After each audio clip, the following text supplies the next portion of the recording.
They sat by the phone, didn't they, waiting. They checked their messages, expecting to see your name pop up. They waited for the apology that was never going to come. See, they had this whole script written out in their heads. In their version of the story, you were supposed to fall apart without them. You were supposed to be lost, confused, wandering in the dark, desperate for their light to guide you back home. They thought they were the oxygen in your lungs. They thought they were the ground beneath your feet. But then hours turned into days, days turned into weeks, and weeks turned into silence, dead silence. That's when the panic started to set in for them, isn't it? Because the script, the one they wrote where you come crawling back, begging for a second chance, it didn't happen. Instead, they looked up and saw you standing. Not just standing, but rising. They expected you to sink like a stone in the ocean, but you learned how to swim. And that scares them more than anything else in this world. You ever look at them, really look at them, and wonder why they held on so tight? It wasn't love. Don't kid yourself. It was control. They needed you to need them. It fed their ego. It made them feel big, made them feel powerful, knowing that your happiness, your stability, your very life depended on their approval. They clipped your wings, feather by feather, and then convinced you that you didn't know how to fly. They told you the sky was too dangerous. They told you that you were too small, too fragile, too weak to face the storm alone. And for a long time, you believed them. You played the part. You walked in their shadow, grateful for the shade. But then something snapped.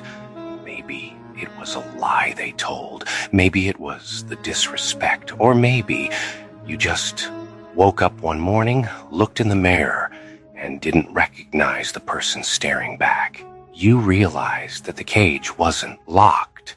It never was. You just had to push the door open.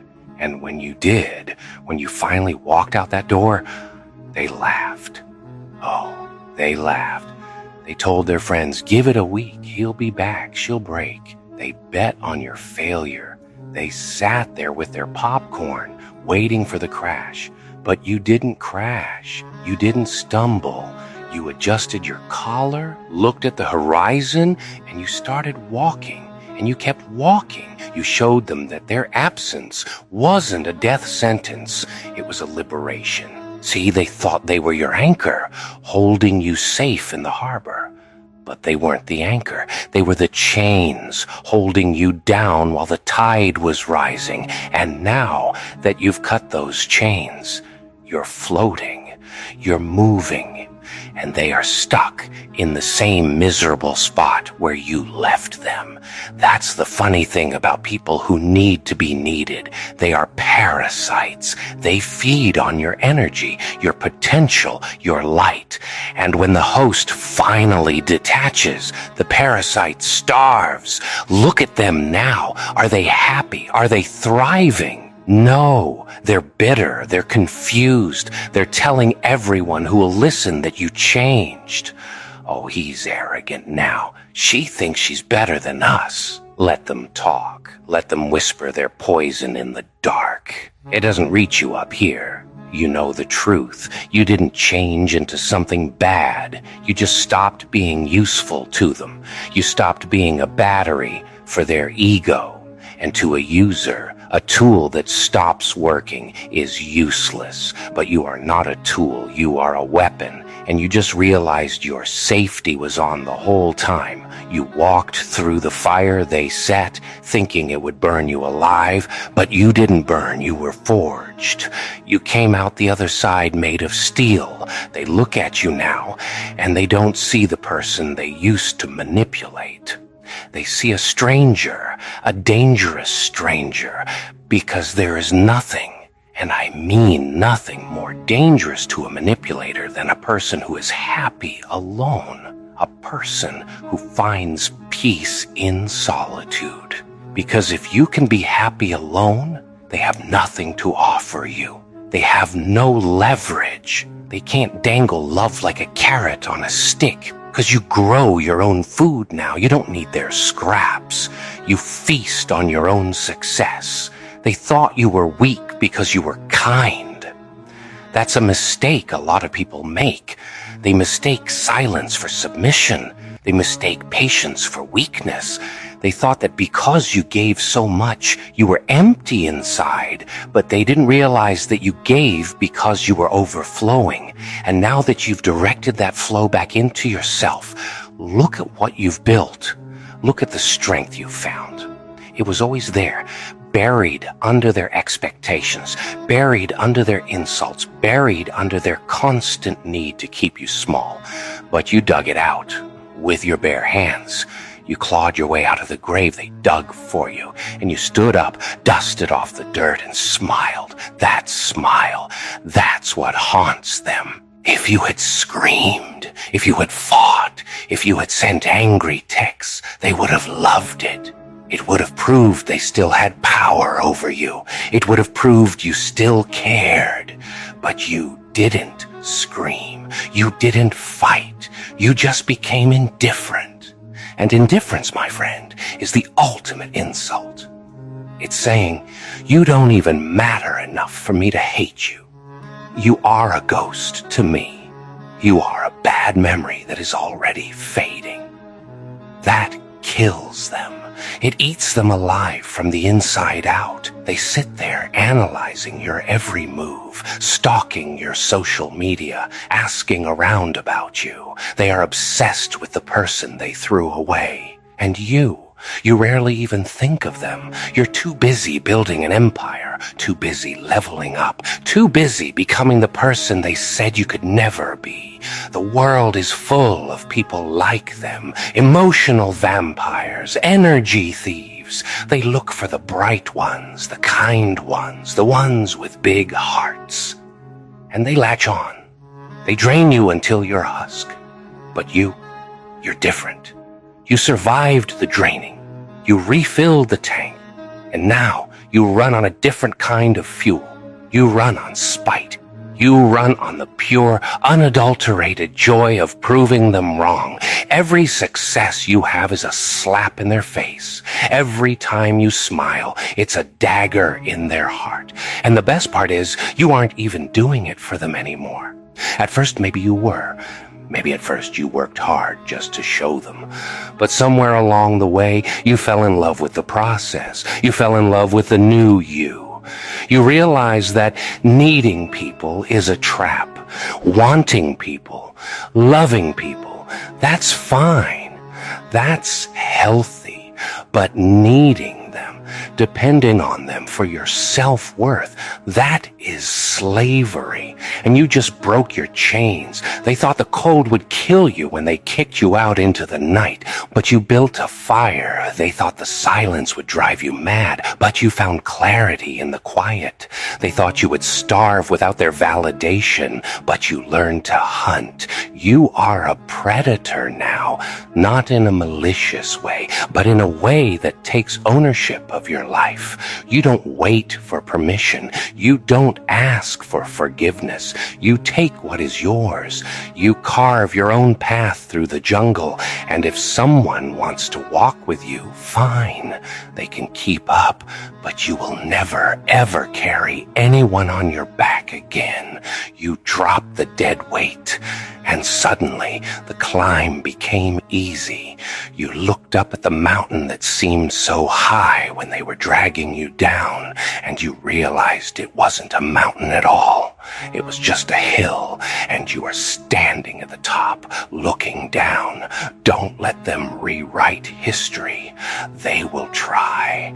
They will try to come back. Mark my words. When they see you shining, when they see you winning, the texts will come. The calls will come. I miss you. I was thinking about you. Can we talk? They'll come with their tails between their legs, acting like nothing happened, acting like they didn't try to destroy you. And in that moment, you have a choice. You can open the door. You can let the vampire back in. You can give them another chance to bleed you dry. Or you can remember the nights you cried yourself to sleep. Remember the feeling of worthlessness they planted in your chest. Remember the disrespect. And you can look at that phone, look at that message, and delete it. No response, no explanation, just silence. Because you don't need them. You never did. You were the prize. You were the gift. And they were too blind, too stupid, and too arrogant to see it until it was gone. Now, you belong to the road. You belong to the grind. You belong to the future. They are stuck in the past, replaying the glory days, wondering where it all went wrong. But you know where it went right. It went right the moment you realized you were enough, all by yourself, broken, scarred, tired, but enough. More than enough. You are a fortress, and they are just standing outside the walls, scratching at the gate, realizing they lost the keys. And the best part, you changed the locks, so keep walking. Don't look back. There is nothing there for you but ashes and dust. Look forward. Look at the life you are building. Look at the peace you have earned. They thought you needed them. They banked everything on that one fact, and you showed them the only truth that matters. The only person you ever needed was you. And now that you know that, now that you really truly know that deep in your bones, you are unstoppable. Let them watch from the sidelines. Let them regret. You have work to do. You see, the work doesn't stop just because the point is made. That's the mistake the average person makes. They get a little bit of revenge. They get a little bit of success, and then they stop. They think the finish line was proving them wrong, but you know better now. Proving them wrong wasn't the finish line. It was just the starting gun. Now the real race begins. And in this race, you are running against yourself. You are running against the version of you that used to tolerate their disrespect. That version is dead, buried deep in the soil of your past, and you have to make sure it stays dead. They are watching you from the distance now. Can you feel it? They are scrolling through your life on a screen, squinting at the light you emit, trying to find a crack in the armor. He's faking it, they whisper. She's just pretending to be happy. They tell themselves these lies to sleep at night because the alternative is too terrifying for them to accept.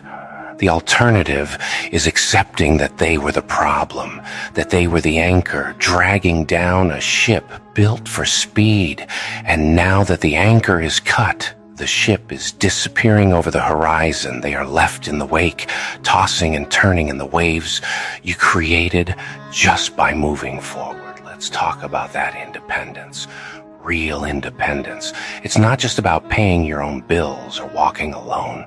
It's mental, it's psychological. It's the moment you walk into a room full of people and you don't scan the crowd looking for a friendly face. You don't look for someone to validate your presence. You walk in and you are complete. You carry your own atmosphere with you. You don't need their laughter to feel funny. You don't need their compliments to feel beautiful.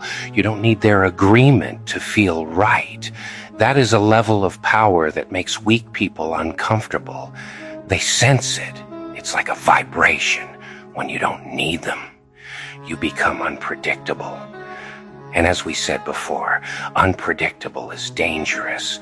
Do you remember how hard you tried to fit into their box? You contorted yourself. You broke your own bones just to fit into the shape they wanted you to be. Be quieter. Be less ambitious. Don't dream so big, you'll just get hurt. They dressed their jealousy up as advice. They called it being realistic. But you know what reality is now.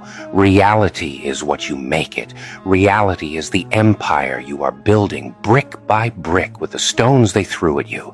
Every insult, every doubt, every time they left you on red, every time they rolled their eyes at your goals. You took that energy. You didn't let it poison you. You let it fuel you. You turned their hate into a nuclear reactor inside your chest. And now you have infinite energy. And the saddest part for them is that they could have been a part of it. They could have been there on the mountaintop with you if they had just been loyal, if they had just believed. But they chose the cheap thrill of betrayal. They chose the momentary satisfaction of putting you down. They traded a diamond for a handful of dirt, and now they have to live with that trade forever. Don't pity them. Pity is a waste of your emotional resources. Save your energy for the climb. The air gets thinner up here. It gets colder. Not everyone can breathe at this altitude. That's why you're alone. Not because you are unlovable, but because you have ascended to a place where they cannot survive. Eagles don't fly with pigeons, and lions don't lose sleep over the opinions of sheep. You showed them you didn't need them, but more importantly, you showed yourself. That was the real test, wasn't it? Deep down, in the darkest part of the night, you were scared. You wondered if maybe they were right. You wondered if maybe you were nothing without them. That fear is natural, but you faced it. You looked into the abyss of loneliness, and you realized it wasn't an abyss. It was a blank canvas, and you held the brush. You painted a life of discipline, of focus, of unwavering self-respect. You learned that the company of your own thoughts is better than the company of fake friends. You learned that a solitary walk in the morning is worth more than a crowded party at night. And now comes the phase they really aren't ready for, the acceleration. See, when you are carrying dead weight, you move slow. You have to stop and rest. You have to negotiate. But now you are streamlined. You are aerodynamic. Your growth in the next year will dwarf your growth in the last 10. They will look at you and say, you changed. You're different. And you will look them in the eye and say, I didn't change. I just stopped pretending to be less than I am to make you feel comfortable.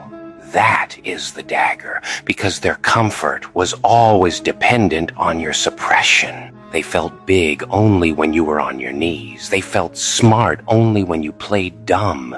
They felt successful only when you were struggling. Their entire self-image was built on your back, and you stood up, and their world collapsed.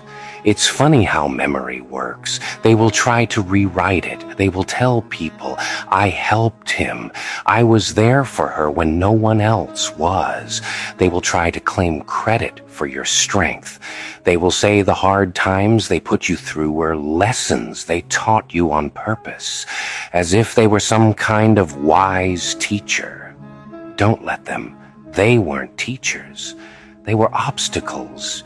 You don't thank the hurdle for the jump. You thank the legs that cleared it. You don't thank the fire for the sword. You thank the blacksmith who hammered it. And you. You are both the sword and the blacksmith. You hammered yourself into shape, strike after strike, night after night, when no one was watching, when there were no cameras, no applause, just you and the grind. That is why you don't need them, because they don't know the grind. They want the glory, but they don't want the guts. They want the view from the top, but they don't want the bloody hands from the climb. You have the bloody hands. You have the scars, and those scars are your credentials. They are the proof that you survived, proof that you don't need a savior. You saved yourself. So when the world tries to tell you that you need a team, that you need a partner, that you need their approval to be valid, you laugh, because you know the secret. The strongest team is a man and his purpose, a woman and her vision. Everything else is secondary. You walked away and you didn't look back like Lot's wife in the Bible. Looking back turns you to salt. It freezes you. It kills the momentum. You keep your eyes forward, focused on the next target, the next mission, because life is a series of missions, and you were stuck on a side quest with them, a glitchy, broken side quest that offered no reward. Now you are back on the main path, the path of destiny, the path of greatness, and the path is narrow. There isn't room for them on it. There isn't room for their drama. There isn't room for their doubts. There is only room for you and the immense potential you carry. They thought you would beg. Think about that. They really thought that you would debase yourself, that you would trade your dignity for their attention. How little they must have thought of you. How small they must have seen you. That is the ultimate insult and the ultimate motivation. Every time you feel tired, every time you want to quit, remember that they are waiting for it. They are waiting for you to stumble so they can say, I told you so. I told you he couldn't make it without me. Don't give them that satisfaction. Starve them. Starve them of your failure. Feed them nothing but your success. Force feed it to them. Make it so big, so bright, so undeniable that they choke on it. You are the storm now. They used to be the rain that ruined your day, but you grew, you expanded, and now you are the hurricane, and they are just leaves blowing in the wind. You control the weather of your life. You decide when the sun shines. You decide when the thunder rolls, and you have decided that the forecast is victory every single day. Victory over the past, victory over the pain, victory over the need to be needed. So let them stay where they are, stuck in the mud of their own mediocrity, talking about the good old days. You don't have good old days. You have better days ahead. You have a future that is so bright it burns their eyes to look at it. They thought you needed them. God, how wrong they were. You needed to lose them. That was the only thing you actually needed. Losing them was the key that unlocked the handcuffs. Losing them was the medicine that cured the sickness. You are healthy now. You are strong now. You are free. And freedom, true freedom, is dangerous. It's wild. It's lonely at times, but it is real. No more masks, no more scripts, no more begging. Just you standing tall, walking away into a future that belongs entirely to you. Walk, just walk, and let the sound of your footsteps be the only goodbye they ever get.